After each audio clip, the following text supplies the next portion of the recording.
이제 인생의 겨울, 인생의 12월을 연상케 하는 그러한 12월 1일이 드디어 돌아왔습니다. 이렇게 12월 첫 주일에 여러분들과 함께 이렇게 하나님의 말씀을 나누게 되었는데요. 정말 돌이켜보니까 시간이 정말 빨리 지나가네요. 2019년도 시작한 지가 불과 얼마 안 된 것 같은데 이제 한 달밖에 안 남았다니 좀 조급한 마음도 생기고요. 참 부끄러운 마음도 많고 다시 한번 믿음의 허리띠를 동여매게 됩니다. 저는 오늘 고난의 유익이라고 하는 제목으로 말씀을 전하려고 합니다. 고난이 왜 우리에게 유익한가? 어떻게 생각하면은 저 벌써부터 여러분들의 마음에 이거 무겁다 이런 생각이 들지 모르지만 사실 구원받고 난 성도들의 삶은 그 다음부터는 고난의 저는 연속이라고 생각합니다. 그것은 신학적으로는 성화의 과정이라고 하죠. 그죠? 구원은 정말 성령의 신비적인 방법으로 우리가 그냥 단회적으로 순간적으로 받는 것이지만은 성화는 평생에 걸쳐서 일어나는 것이거든요. 근데 우리의 성도의 삶은 저는 고난과 무척 관계가 깊다고 생각합니다. 성경을 전체적으로 보아도 고난을 통과하지 않은 하나님의 사람들은 거의 없는 것 같아요. 그렇죠? 고난을 많이 받으면 받을수록 더 귀하게 쓰임 받았던 그러한 모습들을 볼 수 있습니다. 불교에서는 인생을 뭐라고 하죠? 예? 고해라고 합니다. 고해. 그러니까 인생은 정말 고난의 바다다 그런 뜻이지만은 성경에도 그와 같은 말씀이 여기저기 많이 나와 있습니다. 몇 가지만 소개하면은 욥기 14장 1절에 보면은 여인에게서 난 자는 사는 날이 적고 괴로움이 가득하다. 여인에게서 나지 않는 사람은 없죠, 그죠? 그러니까 man is short-lived and full of trouble. 정말 우리의 삶은 고난의 연속인 것 같고 고난으로 가득 찼다고 해도 과언이 아닐 것입니다. 또 이와 같은 분은 고난이 없을 것 같죠. 모세, 저를 생각하면 안 되고요. 하나님의 사람, 위대한 이스라엘의 지도자 모세를 생각하면은 저분이야 뭐 고난이 있겠나. 하나님의 그 영광을 누구보다도 많이 보신 분인데 경험하시고 기사와 이적을 행하는 데 쓰임 받았는데 무슨 고난이 없었겠나 하는데 시편 90편에 보면은 모세가 남긴 유일한 시가 하나 있죠. 거기에 보면 사람의 연수가 70이요 강건하면 80이라도 그 연수의 자랑은 오래 살았다고 하는 거 강건하다고 하는 그 자랑은 Yet their pride is but labor and sorrow for soon we fly away. 오래 살았다고 하는 그 자랑은 그저 수고와 슬픔뿐이라는 거예요. 신속기간이 우리가 날아가나이다. 정말 날아갔어요. 마음은 아직도 30대 같은데 이제 내년에는 제가 7순을 맞게 됩니다. 정말 세월이 빠르구나 하는 생각을 합니다. 뿐만 아니라 야곱도 그런 말씀을 했어요. 인생에 대해서 네 나이가 몇이냐고 하니까는 바로 앞에서 하는 말이 132년밖에 안 됐지만은 험악한 세월을 보냈다고 이렇게 그 인생을 그렇게 말하는 것을 봅니다. 뿐만 아니라 우리 주님께서도 요한복음 16장 33절에 보면은요. 세상에서는 너희가 환난을 당한다. 그 전치사 구를 앞에 놓았어요. In the world you have tribulation. 다시 말하면은 세상에서 뭔가 평안하고 이 세상에서 천국을 누리려고 하지 말라는 것이죠. 이 세상에서는 환난이 있다는 것을 우리 주님도 말씀하셨습니다. 그렇지만은 이어서 말씀하신 것이 그러나 담대하라 내가 세상을 이겼노라. 따라서 우리 성도들에게는 고난이 피해가는 삶이 아니라 고난 가운데 승리하는 삶, 고난을 뚫고 가는 삶, 그 고난 속에서 하나님의 영광을 보는 삶이 바로 성도의 삶이라고 저는 정의하고 싶습니다. 제가 오늘 아침에 이런 말을 했어요. 제 아내를 이제 아침에 일어나면 제가 뭐 처음에 소변줄 갈아주고 또 이제 제가 운동 시키려고 그러면 저 다친다고 나보러 먼저 체조를 하래요. 체조하고 나가지고 운동을 시키면서 물어봤어요. 오늘 내가 이런 말씀을 전하는데 당신은 인생을 뭐라고 정의하고 싶었어? 당신은 인생을 뭐라고 할래? 여러분 뭐라고 해요? 각자 속으로 대답해 보십시오. 너무 뜻밖의 말이 나왔어요. 저는 저 나름대로 준비를 했습니다. 만약에 오 목사님이 저에게 목사님한테 인생은 어떻습니까? 그러면 저는 인생은 해볼 만한 도전입니다. 이렇게 속으로 대답을 한번 해봤습니다. 제 안에는 뜻밖의 인생은 감사라고 하는 거예요. 이렇게 지금까지의 삶을 생각해보니까 자기는 너무 감사하다는 거예요. 감사절 마지막 연휴를 보내서 그런지 감사라고 표현을 했는데 여러분이 지금은 저게 무슨 말인가, 저런 사람이 무슨 감사한가 할지 모르는데 이따가 말씀 가운데 좀 간증이 나오면은 이해가 가실 것입니다. 고난에 대한 얘기를 조금 더 합니다. 바실레아 슐링크라고 하는 독일의 그 마리아 수녀회, 그건 캐톨릭이 아니고요, 개신교 수녀회가 있어요. 그분의 쓴 소책자 The Hidden Treasure in Suffering, 즉 고난 속에 숨겨진 보화라고 하는 그런 책자의 그 머릿말에 이러한 멋진 말이 나옵니다. 너무 멋있어서 제가 영어로 그대로 써왔습니다. Suffering is like a field with buried treasure. 고난이란 보화가 묻힌 밭과 같다. For hidden in suffering are true joy and bliss, divine life, waiting to be discovered by us. 왜냐하면은 고난 속에는 진정한 기쁨과 더 없는 축복과 bliss, divine life, 거룩한 삶이 우리가 발견하기를 기다리고 있다. 직역을 하면요. 너무 심오한 말이죠. 너무 아주 깊이가 있는 그런 말씀입니다.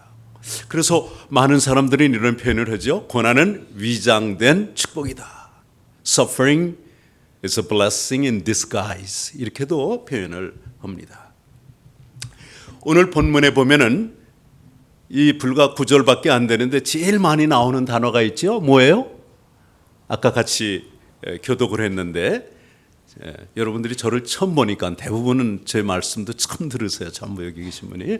그래서 자꾸 저를 살펴보시는 것 같은데 성경 말씀 보시고 저는 어려서부터 이게 못생긴 게 큰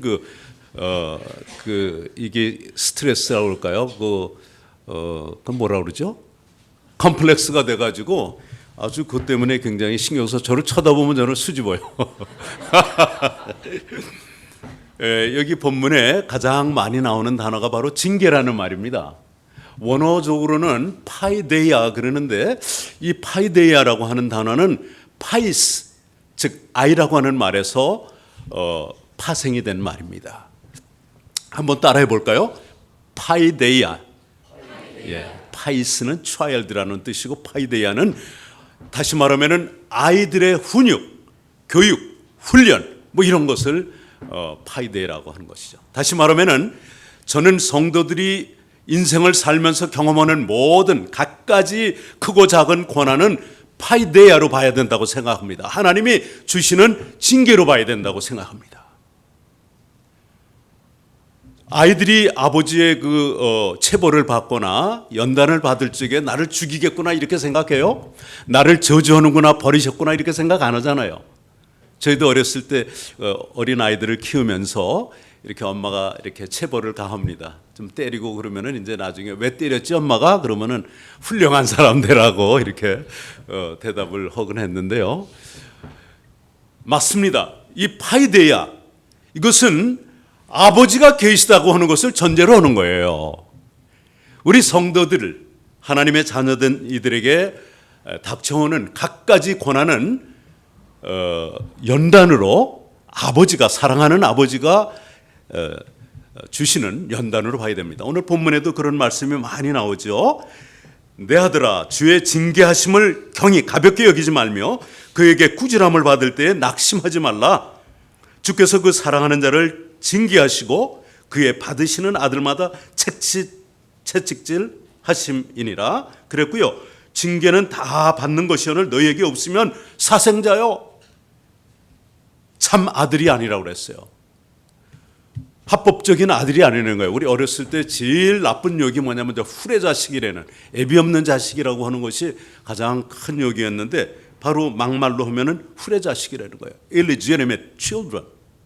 정말 징계가 없는 사람은 그렇습니다. 근데 요즘은 안타깝게도 부모님들이 자녀들을 좀 징계하지 않는 모습이 많이 보이고 교회 안에서도 이제는 징계가 없어진 지 오래됐습니다. 그죠? 징계하면은 아마도 뭐 이 교회밖에 없나 하고 다른 교회 갈지도 모르겠어요. 그렇지만 성경적으로 볼 때 이 징계는 정말 너무너무 필요한 것입니다. 얼마나 저희들에게 유익한 것인지 알 수 없습니다. 그래서 하나님께서는 우리에게 사랑하는 자녀들에게 갖가지 모양의 고난을 주실 때 그것은 왜 주신다? 사랑하시기 때문에 주신 것이에요. 그죠? 그러니까 어려움 당하시면 하나님이 나를 버리셨나 봐 원망하는 마음, 불평하는 마음 갖기보다는 하나님이 나를 사랑하시는구나, 나를 참 자녀로 여겨주시는구나, 나를 믿고 이 정도는 견딜 것이라고 믿고 주시는구나, 이렇게 생각하는 성숙한 성도님들 되기 바랍니다. 자, 그럼 이제부터 고난을 주시는 하나님의 그 목적이 있는데 그 목적이 뭔지, 왜 고난이 유익한지를 한 4가지로 짧게 나누면서 간증으로 말씀을 마무리하려고 합니다. 한번 따라해 볼까요? 첫 번째는 교정의 목적. 시작. 부모도 자녀들이 잘못할 적에 그 잘못을 깨우쳐 주느라고 가르쳐 주기 위해서 체벌을 가합니다. 그죠? 마찬가지로 하나님도 사랑하는 자녀들이 죄를 지을 때 잘못할 적에 반드시 체벌을 하십니다. 징계를 하십니다. 근데 그것을 기쁘게 받아야지 하나님이 나를 버리셨다 이렇게 생각하면은 아직 너무 어린 수준이라는 것을 여러분 잘 아시죠? 좋은 예가 있다면은 다윗의 경우입니다. 다윗은 정말 귀한 하나님의 사람이었습니다.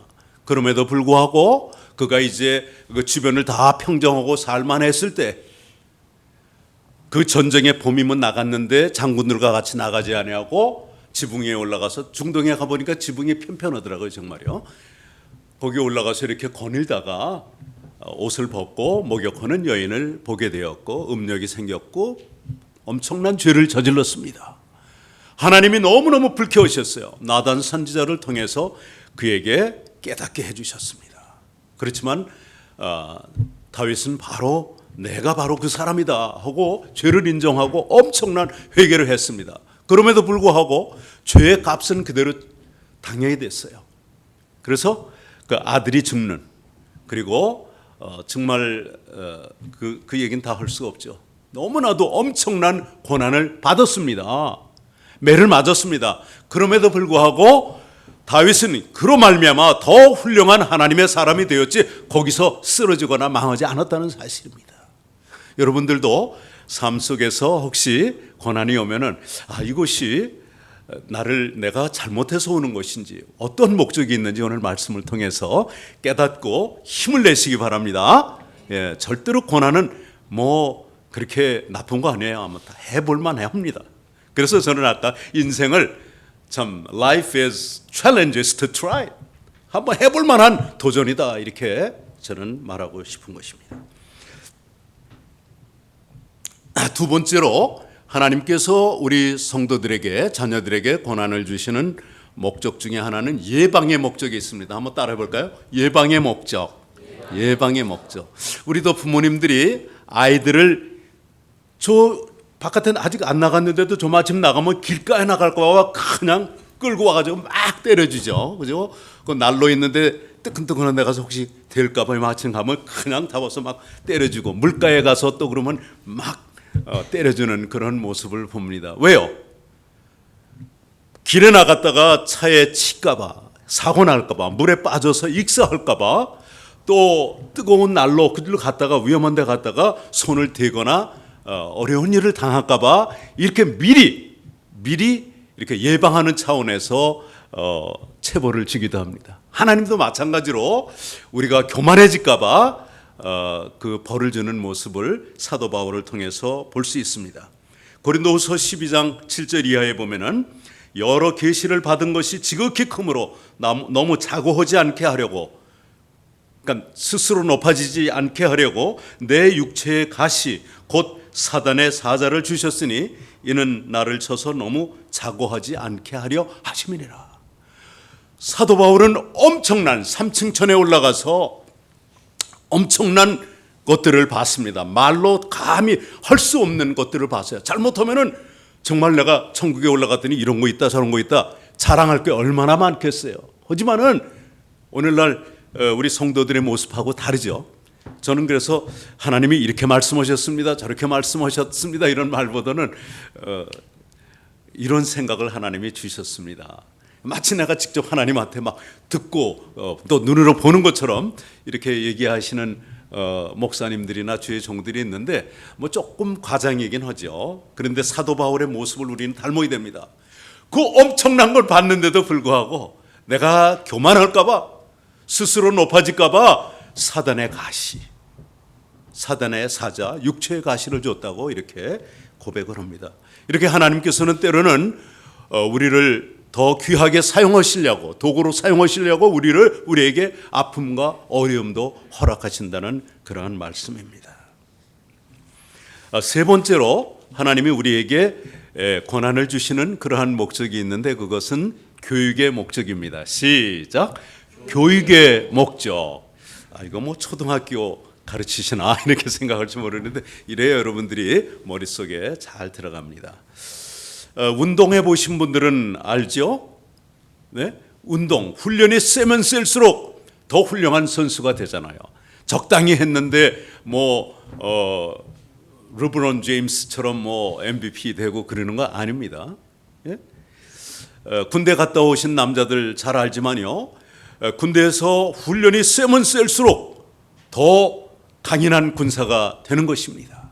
그래서 육군에서도 공수특정단, 또 해병대, 미국에서는 머린 그러면 알아주고요. 그 옛날에 그린베레, UDT 이러면 굉장히 알아주잖아요. 그만큼 일당 100 하는 그러한 아주 강한 군사로 만들어주기 때문에, 훌륭한 선수로 만들어주기 때문에 이 훈련이라고 하는 것, 파이데이라고 하는 것은 굉장히 우리 신앙생활에 도움이 되는 것입니다. 시편 기자는 이렇게 말합니다. 고난당하기 전에는 내가 그릇 행하였더니 이제는 주의 말씀을 지키나이다. 119편 67절이죠. 그리고 이어서 71절에 보면 고난당한 것이 It is good for me that I was afflicted. 내가 고난당한 것이 나에게 유익하다는 거예요. 왜? That I may learn thy statutes.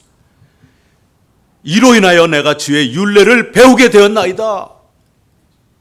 교육의 목적이 있는 것이에요. 우리를 더 훌륭한 하나님의 사람으로 만들려고, 하나님의 말씀을 더 사랑하게 하려고, 주님을 더 많이 닮아가게끔 하기 위해서 하나님은 우리에게 고난도 허락하신다는 말씀이죠.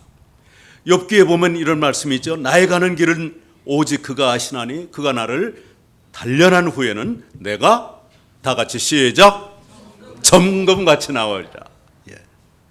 I will come forth like gold. 정말 너무너무 멋진 말이죠. 제가 어려움을 당하고 있을 때 고은아 집사님이었습니다. 그 당시에 고은아 영화배우 그분이 기독교 방송에서 저를 초청을 해가지고 이렇게 한번 새롭게 하소서에 나간 적이 있는데 그것을 들은 어느 맹인이 연락이 오고 저희 집을 이제 찾아왔어요. 그래서 했는데 바로 이 말씀을 저에게 주시는 거예요. 저에게 이 말씀을 주십니다. 전도사죠 그때는요. 전도사님 이 욥기 말씀, 욥기 23장 10절의 말씀을 받으십시오. 그래서 줘가지고 제가 그 말씀을 간직하고 있습니다. 이렇게 하나님께서 우리에게 고난을 주시는 목적은 우리의 잘못을 깨닫게 하고 교정시키고자 하는 그러한 목적이 있고요. 또 우리의 그 잘못을 예방하기 위해서 또 주시는 그러한 목적도 있고요. 더 훌륭한 하나님의 사람들을 만들기 위해서도 우리에게 고난을 주시기도 합니다. 교육적인 목적이 있습니다.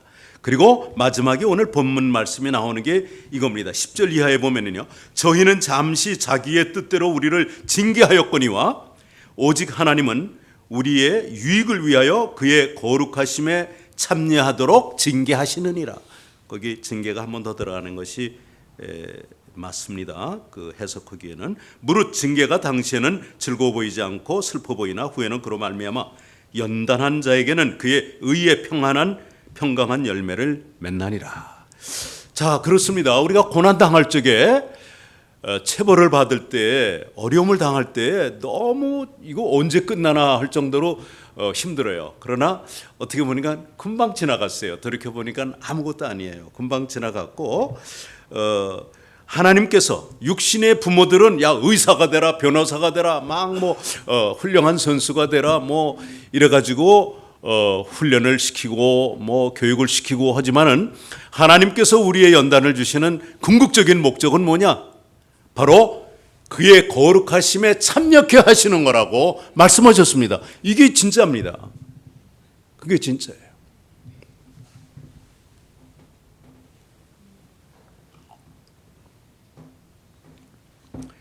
그래서 네 번째 이 마지막 우리에게 고난을 주시는 궁극적인 목적은 뭐냐? 그의 거룩하심에 참여하기 위한 목적이 있다는 것이죠. 여러분들 가운데 혹시 고난당한 분들이 있습니까? 그러면 먼저 하나님이 우리를 사랑하신다, 나를 사랑하신다는 것을 깨달으시길 바라고요. 이 말씀을 기억하시기 바랍니다. 하나님이 아들과 같이 너희를 대우하시나니 어찌 아비가 징계하지 않는 아들이 있으리요. 징계는 다 받는 것이오늘 너희에게 없으면은 사생자라는 거예요. 저는 장애인들에게 이런 얘기를 해줍니다. 바깥에 나가서 상처받고 오는 사람들이 너무 많아요. 그러면 제가 오히려 좀 농담으로 자신감을 넣어줍니다. 장애는 아무한테나 주는 거 아니야. 감당할 만하니까 주는 거지. 이렇게 생각하라는 것이죠. 고난을 아무한테나 주는 건가? 하나님이 감당할 만하니까 나한테 주셨지. 하필이면은 그 어려움을 나한테 허락해 주셨지. 이런 배짱 가지고 살아간다면 얼마나 멋있어요, 그죠? 맨날 그도 터져가지고 이러고 다니지 말고요. 네. 확실한 것은 의미가 없는, 목적이 없는 고난은 하나도 없다는 사실입니다. 아직까지 고난을 경험해 보지 못하신 분들은 뭐 별로 재미없는 것인데 할지 모르지만은 고난이 없다면은 어떻게 보면은 성도의 삶에서 중요한 요소가 빠진 거예요. 왜냐하면 우리 주님께서도 누구든지 나를 따라오려거든 자기를 부인하고 자기 십자가를 지고 나를 따르라고 했거든요. 그리고 하늘나라에 들어가기 위해서는 너희가 많은 고난을, 환난을 겪어야 된다고 하였고요. 이 성경을 볼 때 전체적으로 볼 때는요, 고난은 영광과 뗄 수 없는 관계에 있다는 것을 우리는 알 수가 있습니다. 우리가 좀 어려운 일 당하면은 로마서 8장 18절을 종종 잘 암송합니다. 생각한데 현재의 고난은 장차 우리에게 나타날 영광과 좋게 비교도 할 수 없어. 이렇게 하는데 이 문맥적으로 보면은요 17절을 봐야 됩니다. 자녀이면 또한 후사, 하나님의 후사요 그리스도와 함께한 후사니 그와 함께 영광을 받기 위하여 고난도 받아야 할지니라. 다시 말하면은 there's no glory without suffering. 그죠? 고난이 없다면은 영광도 없는 것입니다. 세상적인 예를 들어볼까요? 피땀 나는 그러한 그 훈련이 아니라면은 MVP가 될 수 없는 거죠. 챔피언이 될 수 없는 거죠. 우승할 수 없는 겁니다. 우리 성도들에게도 마찬가지로 그러한 성도로서의 고난, 일부러 뭐 당하는 그런 고난 말고 자기가 잘못해서 하는 거 말고 하나님의 자녀가 됐기 때문에 오는 갖가지 모양의 고난, 이것은 얼마나 중요한지 몰라요. 그것은 장차 주님 앞에 갔을 때 상급입니다. 영광입니다. 그래서 고난당하는 사람들 보면은 여러분들이 낮게 보거나 그러면 안 됩니다. 어떤 성도님들이 목사님들이 신방 온다 그러면 먹던 약이라든가 이런 거 전부 감춰놓는다 그러대요. 예? 그럴 필요 없는데 뭐 예수 믿으면 뭐 정말 전부 이렇게 세고 그래야 되는 건가요? 그렇지 않거든요. 좀 잘못 아는 분들이 많이 있습니다.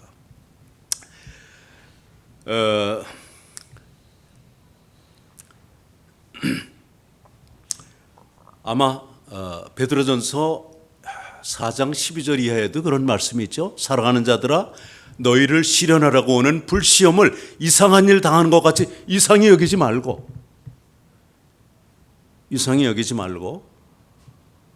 그리스도의 고난에 동참하는 것으로 즐거워하라. 이는 제가 이거 좀 그의 영광을 나타내실 때 너희로 즐거워하고 기뻐하게 하려 함이라. 고맙습니다. 누가 그랬어요? 이게 그래서 아내는 돕는 배필이라고 합니다. 그 예화를 준비를 안 했는데 갑자기 생각이 나가지고 저는 저희에 대해서 이제 간접적으로 얘기를 들으신 분들은 좀 많이 있을 줄 믿습니다만은 보시다시피 장애인 가족입니다. 30년 전인 1989년 8월 14일 불의의 교통사고로 두 아이들을 잃고 제 아내가 이렇게 가슴 아래로 어깨 아래로는 전신을 사용하지 못하는 그런 중증 장애인이 됐습니다. 웃으면서 제가 얘기하지만은 그때는 많이 힘들었죠. 당시 저는 그 무역회사의 수출부장으로 근무할 때인데 가족 캠핑을 떠났습니다. 8월 15일이 광복절 휴일이었어요. 화요일이었고요. 그리고 이제 14일이 월요일이었는데 저는 회사에 나가서 근무하고 따로 차를 타고 캠핑장에서 만날 걸 생각하고 글로 가고 있었고요. 제 아내는 아이들과 함께 먼저 떠났습니다. 그런데 편도 1차선 중앙 지방 도로에서 제 아내가 정상 속도로 가는데 상대방에서 대형 버스가 공장 버스입니다. 공장 버스가 중앙선을 침범해가지고 정면 충돌을 했어요. 알고 보니까는 그 시골에는 경운기라는 게 있죠. 경운기, 경운기라는 게 있는데 트럭타. 그게 앞에 있으니까 저녁 시간에 그 불빛도 없고 그러니까 막 달려오다가 버스 운전사가 오른쪽으로 틀었으면 논으로 빠지는데 앞에 오는 차를 못 보고 급히 왼쪽으로 핸들을 틀은 거예요. 그래 정상 속도로 달려오던 제 아내의 차와 정면 충돌했어요. 그래서 뒤에 탔던 우리 딸들이 11살, 9살이었는데 모두 천국에 갔습니다. 또 제 아내는 기적적으로 살아났지만은 온몸에 아주 중상을 입었습니다만은 혈상가상으로 경추, 목뼈가 3개가 부러지는 바람에 이렇게 중증 사지마비 장애인이 되었습니다. 사실 뼈 부러지는 건 아무것도 아니에요. 그런데 그 척추뼈 속에 흐르는 스파이널 코드라고 하는 그 경추 신경이 그것이 끊어진 거예요. 그래서 그것이 끊어지면은 회생이 안 됩니다. 뇌세포도 회생이 안 되고 경추신경도 척추신경도 아직까지 현대의학으로는 회생이 안 됩니다. 그래서 이제 일렉트릭 샥을 줘서 걷는 사람도 있는데 그것은 전기로 하는 것이지 자기 자율신경으로 하는 것이 아닙니다. 이렇게 졸지에 우리 가정에 무서운 어려움이 찾아온 것이었습니다. 그런데 제 아내가 중환자실에서 약 18일 동안 의식이 없었거든요. 그때 이제 그 상태를 좀 잠깐 말씀드릴까요? 아이들은 먼저 갔으니까 3일째 되는 날 장례를 하게 됐어요. 그래서 저도 이제 병원에서 좀 병실에서 눈을 붙이고 있는데 갑자기 새벽 시간에 막 문을 두드리는 거예요. 큰일 났어요. 보호자 나오세요 그러는 거예요. 아니 이런 상태에서 큰일 났다고 하는 것은 내 아내가 죽는 것밖에 더 있나 하고 중환자실로 막 뛰어가 보니까는 그렇잖아요. 제 아내가 막 죽고 있었습니다. 막 혹시 그 운명을 오시는 분들을 여러분 보셨는지 뭐 목사님 많이 보셨겠죠. 숨을 몰아쉽니다. 그러니까 이것은 불과 뭐 몇 분, 몇십 초의 문제였어요. 그때 저에게 정말 너무너무 기가 막힌 거예요. 막 가족들이나 성도들은 벽을 치면서 살려달라고 기도하는데 저는요 딱 느끼는 게 늦었구나. 이제 하나님 앞에 살려달라고 해도 늦었구나. 이 순간이 온 거예요. 그래서 저도 모르게 감정은 없었지만 하나님의 말씀대로 그랬어요. 범사에 감사라는 말씀이 생각이 나서 하나님, 나는 이게 왜 이런 일이 일어나는지 도무지 모르겠습니다. 그런데 내가 아내를 사랑하는 것보다는 하나님이 제 아내를 사랑하시니까 하나님께 맡깁니다. 아마 그런 기도를 하고 까부러쳤어요. 좀 이따 깨어나서 보니까 제 아내가 산소호흡기를 끼고 그때부터 이제 호흡기로 연명을 하고 있더라고요. 그리고 이제 18일 동안 세브란스 병원에 중환자실에 있는데 그때 이제 생사의 갈림길에서 제가 콜링을 받았습니다. 주님이 나를 원하신다, 나를 필요로 하신다 하는 그 생각이 저희 전신을 사로잡았어요. 전인격적으로. 그래서 부인할 수가 없이 뭐 음성으로 들렸거나 그건 아닌데 그 생각으로 저를 꽉 사로잡으셨습니다. 그때 제가 40살인데 아니 지금 이 나이에 저를 부르신단 말씀입니까? 그러면서 감격으로 I'm not worthy. 저는 정말 자격이 없는데요. 합당하지 않은데요. 그러면서 이제 그 다음 해 신학교를 가게 됐습니다. 제 아내는 당시에 그전에는 피아노를 전공을 해서 교편 생활도 좀 했지만은 교회에서 주로 반주자로 오랫동안 섬겨왔습니다. 그 사고 당시에도 그 전날까지도 피아노 반주를 했죠. 또 우리 가족들이 가족 특송을 했는데 그 다음 날 그런 사고가 난 것이에요. 그런데 저에게 이상하게도 원망이나 불평이 안 나왔습니다.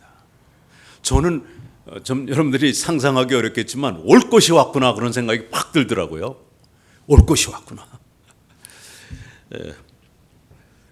왜냐하면 제가 6.25 사변 직후 서울에서 태어났는데 난 지 얼마 만에 좀 위경에 처했었다고 그럽니다. 그때는 전부 남쪽으로 피난 가고 하는데 저희 어머님이 저를 낳으시고 반신불수가 되셨어요.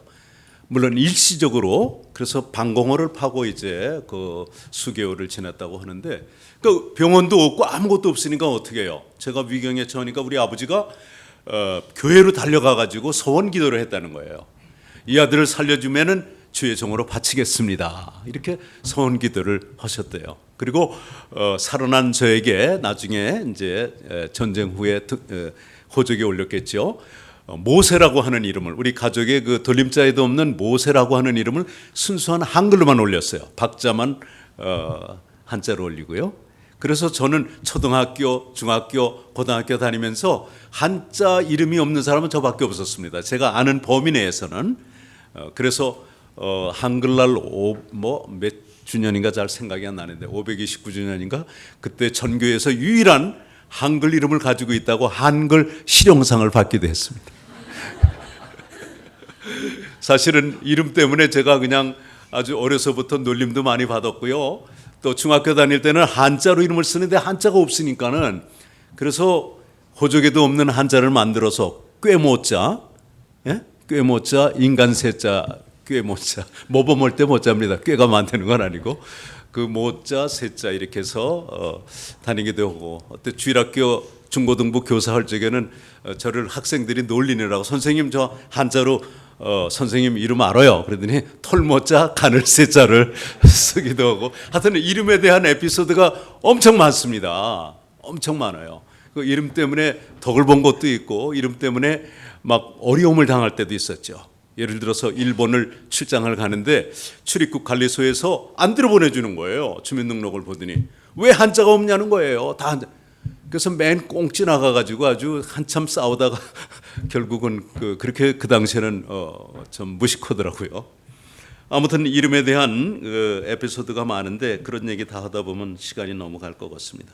아무튼 그래서 40살에 신학교를 가게 됐고 이제 주의 종의 길을 가게 됐습니다. 한편 제 아내는 약 2년 이상 세브란스 병원에서 치료를 받고 퇴원했지만 그 신경의 변화는 30년 전이나 지금이나 0.1mm도 변화가 없습니다. 여전히 손가락 하나 사용하지 못하는, 물 한 잔도 마실 수 없고 또 옷도 입을 수 없고 내 힘으로 화장실도 갈 수 없고 정말 아무것도 할 수 없죠. 오늘 제 아내 그 입술을 제가 발라줬는데 주일날만 발라줍니다. 한 번, 일주일에 한 번. 너무 해주는 일이 많잖아요. 그 루즈를 이렇게 발라주는데 내 손으로 아무것도 못하니까는 정말 해줘야 될 것이 너무너무 많습니다. 여러분들이 이렇게 피상적으로만 알기 때문에 조금 그 이해를 돕기 위해서 좀 진하게 말씀을 좀 드려볼게요. 제 아내의 그 장애의 4가지 특징이 있습니다. 첫 번째는 아까 말씀드린 대로 마비. 마비는 그야말로 감각이 없는 것입니다. 감각신경뿐만 아니라 운동신경까지도 없어서 전혀 움직이지 못하고 축 늘어지죠. 그러니까 뭐 모든 것을 제 손으로 하지 않으면은 할 수 없습니다. 그래서 아침에 출근할 때 주 일주일에 5일을 출근하고 또 이렇게 토요일도 나가고 주일도 나가지만은 한 3-4시간 정도의 시간이 소요됩니다. 아침에. 그래서 오늘 9시 예배에도 초청을 받았는데 제가 갑작스럽기도 하고 이 준비를 못해서 오늘은 좀 사양을 했습니다. 목사님께 11시 예배만 하겠습니다. 왜냐하면 9시에 나오려고 그러면 아마 한 4-5시에 일어나야 될 거예요. 그러니까 좀 이렇게 시간이 많이 걸립니다. 내 아내의 손발이 돼서 살아간다는 게 그렇게 어렵고요. 또 이 척추 장애인은요, 땀을 한 방울도 못 흘려요. 그러니까 막 85도만 넘어가면은 막 통닭 삶아지는 것 같다고 그래요. 느낌이 없는데도 속에서 막 그 불덩어리가 있어가지고 그냥, 왜냐하면은 땀을 발산을 해야 되는데 땀이 나감으로써 체온 조절이 되는데 체온 조절이 전혀 안 되는 거죠.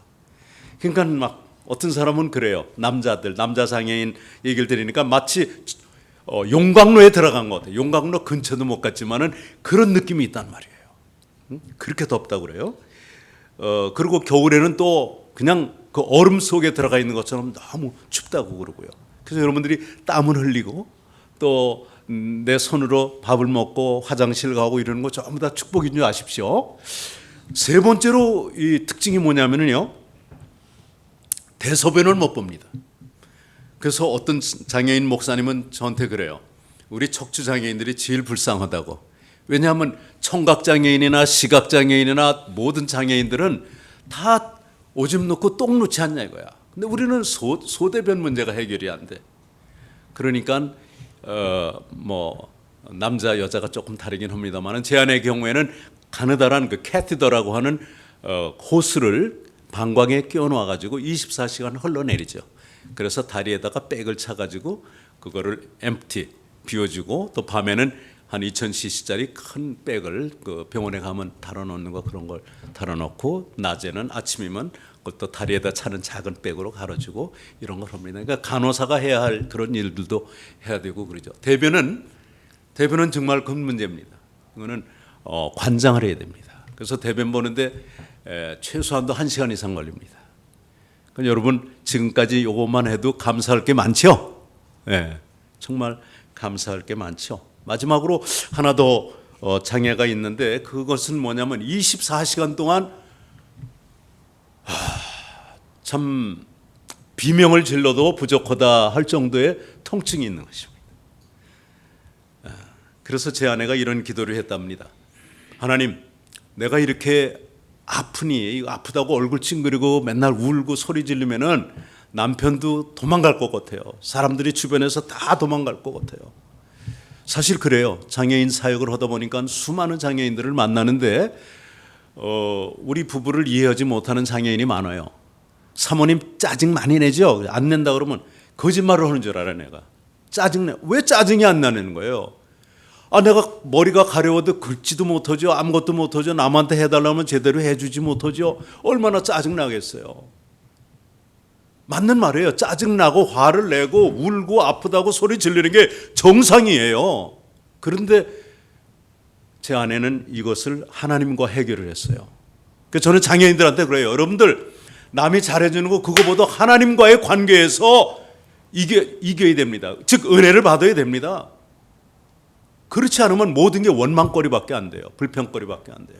그래서 제 아내가 기도한 그 내용은요, 마치 솔로몬이 기도한 것 같아. 그래서 하나님의 마음에 합해가지고 막 주신 거예요. 하나님, 내가 이렇게 고통스러우니 얼굴 찡그리고 울고불고 하면은 남편까지 나를 떠날 것 같습니다. 그러니 이 통증을 웃음으로 참을 수 있는 은혜를 주세요. 하나님이 이걸 들어주셨어요. 제 아내는 이따 만나보세요. 얼굴 찡그리는 걸 못 봅니다. 일부러 그러면 한번 찡그려 보려고 거울을 보고 찡그리면 더 웃음이 난대요. 그것이 어떻게 다른 사람보다 인내심이 많아서 뭐 대단하기 때문에 그런 게 아니라 하나님이 은사로서 주셨어요. 선물로 주신 건데 일부러 찡그리려고 할 필요도 없지만 찡그려지지도 않는데요. 그러니까 그 얼마나 큰 축복입니까? 말할 수 없는 축복이죠. 제 아내는 이렇게 병원에서 퇴원하자마자 제가 성경을 읽게 했습니다. 근데 일일이 다 넘겨줘야 돼. 손을 못 쓰니까는. 그러다가 이제 하나님이 지혜를 주셔가지고 한 왼쪽 팔은 잘 움직이거든요. 손가락을 못 쓰는 거지 손목까지는 돼요. 그러니까 침을 묻혀가지고 이렇게 넘기기 시작했고, 그 다음에 자기가 성경을 아무 때나 못 읽으니까 암송을 하기 시작했어요. 1992년부터 2년 태어나가지고서부터 이제 암송을 하기 시작했는데, 여러분들께 도전을 하나 드립니다. 제 아내는 시편을 150편 다 암송합니다. 예? 1편하고 150편만 암송하는 게 아니고 150편 전체. 근데 그거를 이제 미국 가서 시편을 다 암송을 처음에 유학 갔을 적에 25년 전에 암송을 하는데, 마지막에 시편이 이제 가장 긴 장이 어디죠? 119편이죠. 몇 절까지 있어요? 100? 예, 목사님 176절까지 있는데요. 하루는 그거가 제일 기니까 제일 마지막에 암송을 하더라고. 근데 그날을 보니까 얼굴이 천사예요. 그 감격해서 어쩔 줄 모르는 얼굴. 시편 119편을 전부 암송한 거야. 176절을. 그러니까 전체 150편을 암송을 했어요. 그것뿐만 아니라 장수로 챕터로 암송을 하는데, 전체적으로 그러니까 구절로 verse로 암송하는 거 제외하고 챕터로 암송하는 것만 3,800절이 넘어요. 그러니까 성경이 전체가 31,175절이거든요. 그러니까 한 12% 이상을 성경을 암송을 하는데, 이 시편을 암송하는 것이 얼마나 유익하냐면요, 밤에도 어떤 때는 너무 아파가지고 밤을 꼬박 샐 때가 있다고요. 그러면은 그때 비참한 생각, 고통스러운 생각, 부정적인 생각 하지 아니하고 그런 게 들어오죠. 들어올 때마다 시편을 암송을 해버리는 거예요, 그냥. 그 암송하다 보면 막 뭐 몇 시간 지나가고, 그 분량은 한 10시간 빠른 속도로 하는 분량이라고 그러더라고요. 그러니까 늘 하나님의 말씀이 내 속에 들어있으니까는 그 말씀이 힘이 돼가지고, 말씀이 내 속에서 용서스름 치기 때문에 나는 이 고통을 이깁니다. 이렇게 고백을 해요. 그래서 저는 정말 제가 주변에서 본 사람 중에 믿음이 정말 좋은 사람이다. 왜? 말씀의 능력으로 살고, 또 이렇게 고통스럽고 어려운 가운데에서도 나는 가장 행복한 여자다, 이렇게 간증을 해요. 제 아내의 간증의 제목은 항상 행복한 사람입니다. 그리고 항상 그 성경 구절은 시편 1편 1절에서 마지막까지입니다. 왜? 복 있는 사람은 어떤 사람이에요? 주야로 하나님의 말씀을 사랑해서 즐거워해서 묵상하는 자다. 나는 밤낮으로 이렇게 하나님의 말씀을 묵상하니 내가 가장 행복한 사람이라는 것이죠. 얼마나 놀랐습니까? 휠체어 타는 시간은 하루에 8시간 되고요. 그 다음에 한 16시간은 누워서 지냅니다. 누워서 가만히 안 있습니다. 절대로 할 일 없는 것이 아니라 누워서도 그렇게 바쁘고, 또 혼자도 막 부흥회도 하고요. 다 합니다. 얼마나 큰 축복인지 모릅니다. 놀라운 것은 하나님께서는 세상적으로 볼 때 망하고 끝난 거 아니에요. 나이 40에 어떻게 보면 정말 38살의 제 아내는 그야말로 인생의 피크라고도 할 수 있고 살만했고요. 여러 가지로 세상적으로, 경제적으로, 사회적으로 정말 참 좋은 위치였었는데 하나님은 우리 가정에 이런 아픔을 주시더니 이해가지는 않았지만 하나님이 우리를 사랑하신다는 거 그것만은 놓치지 않았어요. 그리고 원망하지 않고 끝까지 오히려 더 간병하면서 그 고난 가운데에서도 기뻐하면서 살았더니 하나님이 이렇게 장애인 특수 목회를 할 수 있도록 인도해 주셔서 26년 전에 미국에 오게 됐고 또 여기서도 저 유학 공부를 하고 20년 전에 샬롬 장애인 선교회를 저희가 코리아타운에 세워서 지난 6월에 창립 20주년을 맞았습니다. 근데 하나님께서 우리에게 어떤 생각을 주셨냐면은 너희보다 더 어려운 장애인들을 도우라 하는 마음을 주셨어요. 그것을 하나님의 명령으로 받고 저희들이 1,000불짜리 1,000스퀘어에 렌트를 하고 있었고 뭐 월급이나 직원이나 아무것도 없던 때에 하나님이 주신 그 비전을 가지고 사랑의 휠체어 보내기를 시작을 했습니다.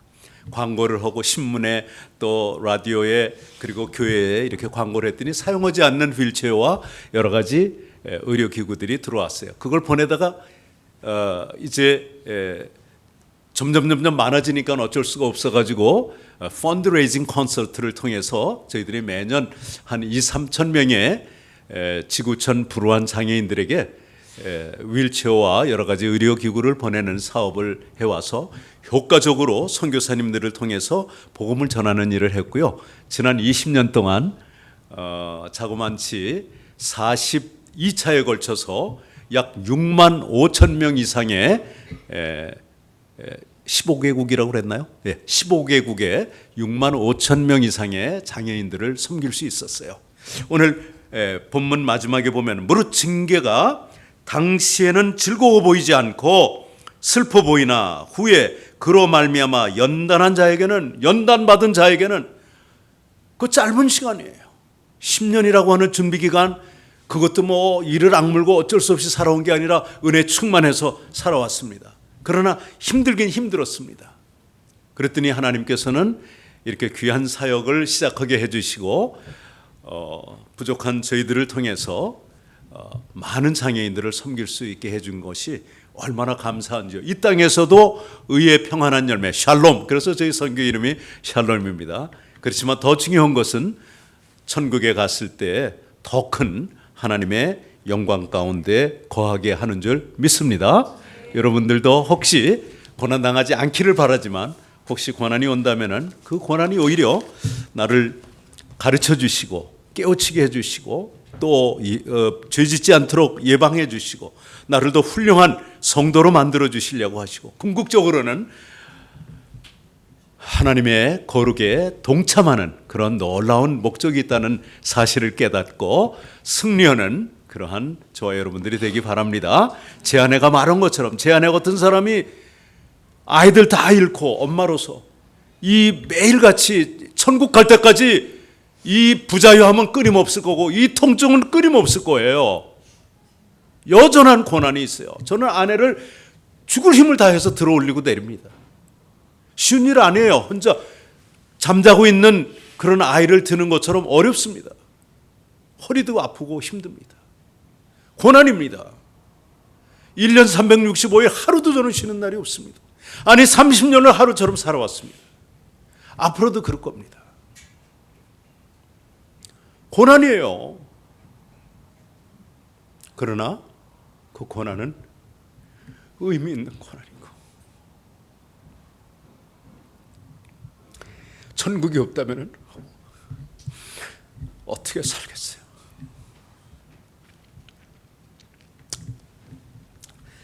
저희는 이런 사역을 맡겨주신 것이 특권이구나. 내가 연약할 때 곧 강함이라 하신 사도 바울의 말씀처럼 When I am weak physically, 육신적으로 연약할 때 Then I am strong spiritually, 영적으로 강하다. 우리의 연약함을 통해서 하나님을 더 영화롭게 하는 그런 도구로 쓰임 받는다면 그것으로 족하다는 마음으로 하고 있습니다. 생각나실 때 기도해 주시고 또 동력해 주시면 큰 힘이 되겠습니다.